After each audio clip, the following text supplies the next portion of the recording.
Comenzamos con la cuarta parte y nos habíamos quedado con que la Constitución introduce un nuevo tipo de normas, una nueva legislación que hace una transformación fundamental, incluso hasta en el reparto de competencia entre nación y provincia. Son unas normas que traen muchas consecuencias, son las leyes de presupuestos mínimos de protección ambiental. Y dice, corresponde a la nación dictar las normas que contengan los presupuestos mínimos de protección y a las provincias necesarias para complementarlas.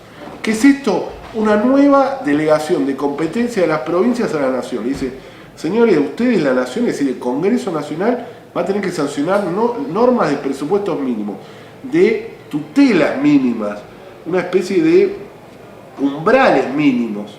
Si el presupuesto en este caso no tiene nada que ver con el dinero, ¿no? Esto es importante aclararlo, sino que son normas que proveen un umbral mínimo, una protección mínima que va a ser uniforme, una tutela única y uniforme en todo el territorio nacional.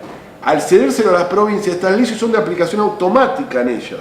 Si las provincias no tienen que hacer ninguna adhesión, no hay que decirlo en la ley. Si es una ley de presupuestos mínimos de protección ambiental, tiene aplicación en todo el territorio.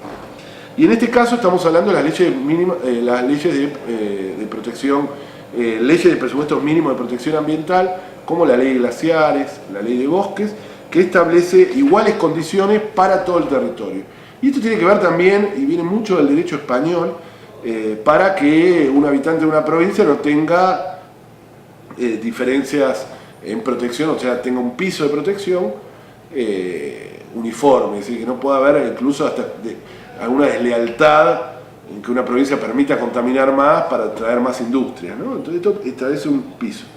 ¿Qué pueden hacer las provincias? Pueden hacer leyes que complementen estas leyes provinciales, que complementen estas leyes nacionales, pero que protejan más. ¿Sí? Una provincia puede tener una voluntad de proteger incluso más de lo que establece una ley de presupuestos mínimos, y eso lo puede hacer. Lo que no puede hacer es leyes o normas o cualquier tipo de resolución o decreto que proteja menos. Cualquiera que haga eso, siempre prevalecerá la ley nacional, ¿no? Es una norma que concede una tutela ambiental uniforme común para el territorio nacional y tiene por objeto imponer condiciones necesarias para asegurar la protección ambiental. Por eso la ley de bosques, la ley de glaciares, que establece esa tutela única y aplicable, ¿no? Todas las provincias deben, como dije, respetar y cumplimentar esta legislación que, como les dije, sale del Congreso Nacional, se sanciona en el Congreso Nacional, y de esta manera se establece un nuevo reparto de competencias entre nación y provincia, ¿no? Mediante la introducción de esta fórmula de leyes de presupuesto mínimo de protección ambiental, que se proyecta así como un bloque normativo tendiente a garantizar una tutela mínima uniforme, esto es muy importante para entenderlo, gestado desde la nación, y legislación complementaria gestada de la provincia, así que la hagan más operativa y también quizás más protectora. Con estas leyes de presupuestos mínimos se construye un novedoso edificio normativo para la problemática ambiental en nuestro país, ¿no? Las leyes de presupuestos mínimos van de un lado a otro y están en permanente ebullición. Siempre, ahora se está tratando de votar en el Congreso Nacional una ley de presupuestos mínimos de protección ambiental de los humedales, es decir, que hay sectoriales, hay leyes que tienen que ver con eso, pero también hay leyes más generales, como le dije, la ley de presupuestos mínimos para el acceso a la información ambiental, es decir, hay normas de todo tipo. Bueno, vamos con la parte final, ¿no? Entonces, tenemos las leyes de presupuestos mínimos que las explicamos, entonces ahí empieza el nuevo reparto de competencias, y está relacionado con que el Estado, ¿qué hace el Congreso Nacional? Bueno, saca estas leyes de presupuestos mínimos. ¿Qué hace la provincia? Leyes complementarias y pueden hacer su propia legislación, es decir, conservan todo el poder no delegado. Entonces ahí empiezan todas las problemáticas de competencia que muchas de ellas se están resolviendo ahora. Pero un poco esa es la estructura de la cuestión ambiental en nuestro país. A raíz de la introducción del artículo 41, se sanciona una ley que es muy importante, que es la ley que se llama Ley General de Ambiente, que es la ley 25.675. Es una ley bastante extensa, que introduce muchas de las cosas que hablamos, que los detalla el daño ambiental, detalla muchas de las situaciones que fuimos hablando, pero tiene un artículo 4 que es muy importante porque establece principios para la política ambiental en Argentina. Entonces hay muchos principios ahí, el principio de equidad intergeneracional, el principio de solidaridad, el principio de progresividad, pero hay dos principios que yo me quiero detener especialmente para esta parte final de la clase y que son muy importantes porque también transforman gran parte de lo que se entiende y del funcionamiento del derecho, ¿no? Y que son el principio preventivo y el principio precautorio. Lo voy a explicar sencillamente y para que se entienda. Parece lo mismo, ¿no? Son muy similares, pero no son lo mismo, ¿no? Uno actúa sobre la certidumbre, es decir, lo que se conoce, y otro actúa sobre la incertidumbre, sobre lo que se desconoce. El principio preventivo nos obliga a actuar de manera cautelosa, de manera anterior a que se produzcan los daños de las cosas que ya se conocen.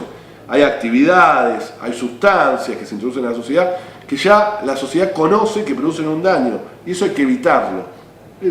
El énfasis preventivo en materia ambiental es clave, ¿no? Hay que evitar que se produzca un daño, porque muchos de esos daños son irreversibles.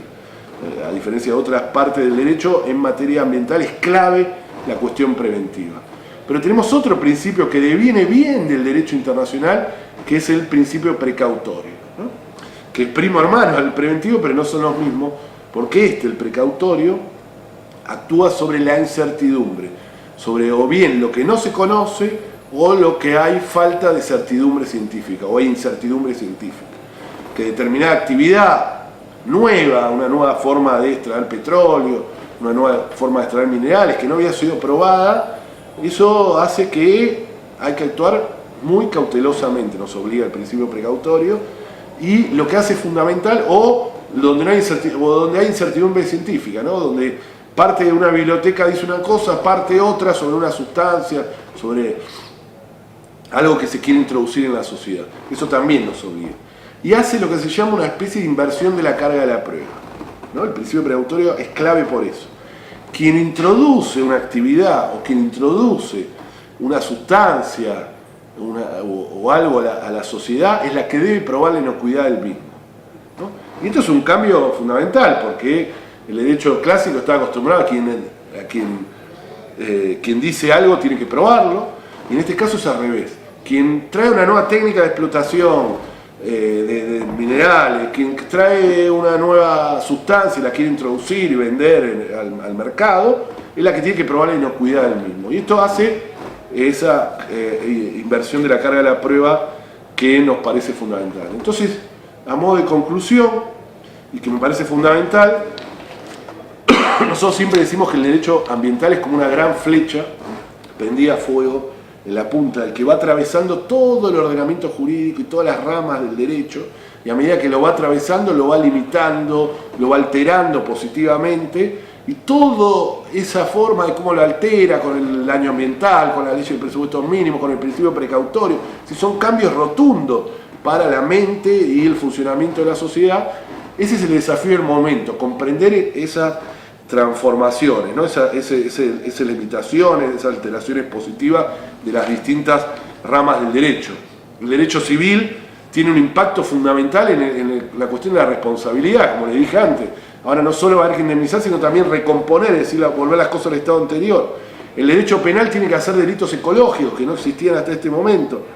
El derecho laboral de las normas de seguridad y higiene, el derecho comercial de, por ejemplo, los seguros ambientales que tienen tanta complejidad, hasta dónde se puede asegurar una central nuclear que tiene consecuencias quizás catastróficas.